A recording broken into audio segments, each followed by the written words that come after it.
Floods in Pakistan have affected over 20 million people. Some 17 million acres of agricultural land has been submerged and more than 100,000 animals have perished. And while the people of Pakistan were struggling to stay afloat, President Asif Ali Zardari, already deeply unpopular, was travelling to France and Britain. Back home, the victims, many of whom have had their homes swept away, complained bitterly about the lack of government help.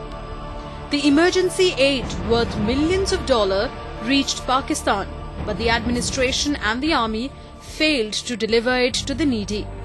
The slow delivery of aid provoked anger among flood victims.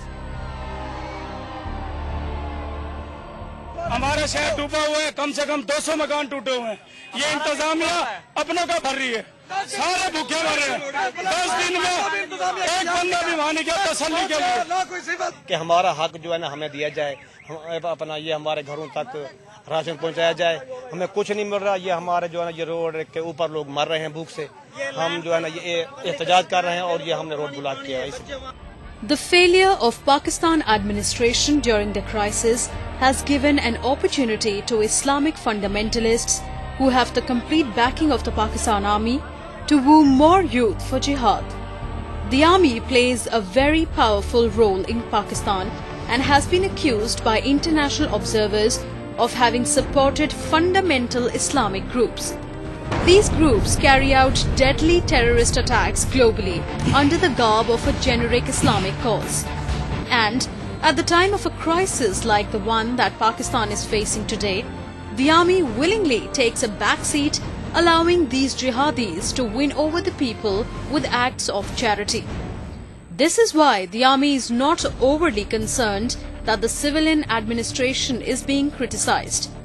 It is similar to what the Islamists did during the earthquake in Azad Kashmir in 2005, which helped them lure new recruits to band groups through the charity wings that front for them.